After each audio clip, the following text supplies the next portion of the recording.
My boss secretly paid me to be the pretty face in million-dollar meetings. In 2016, I landed a solid job as a software developer at a tech company that built tools for realtors and big real estate firms. I was happy, coding away, low on the org chart, invisible to the C-suite. Life was normal.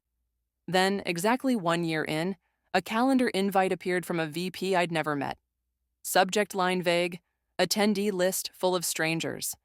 I walked into a glass-walled boardroom, picked the least important seat in the corner, and waited. 5 minutes in, a private Teams message from the VP flashed on my screen. When I say Alexandra Thoughts, just read this exact sentence out loud. It was a single rehearsed line about seamless integration of our platform. I delivered it perfectly. After the call ended, the VP caught me by the elevators. "You were brilliant," he whispered, like we'd just pulled off a heist. That was the beginning. Once a month after that, the invites kept coming. I'd slip into high-stakes contract meetings with clients worth hundreds of millions. Sometimes they asked me to fire up a quick demo. Most of the time, I just sat there, smiling, taking notes nobody ever read. I was the most junior person in the room by years, sometimes by decades. The official excuse from the executives? "We want you exposed to the business side." Right, they started flying me out. Dallas, Manhattan, Orlando.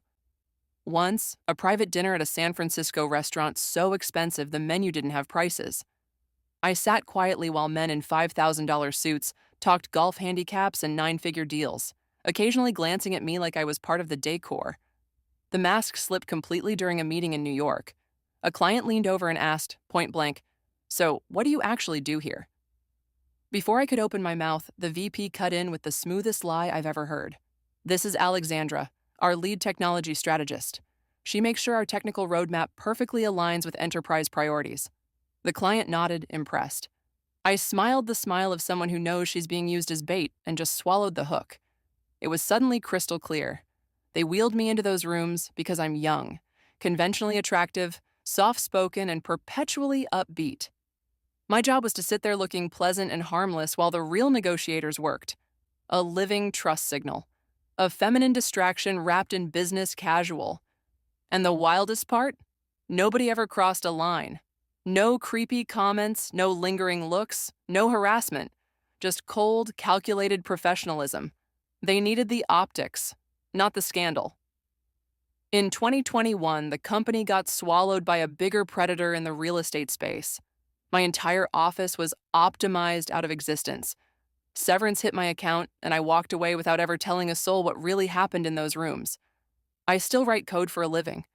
But sometimes, late at night, I wonder if I missed my true calling in sales.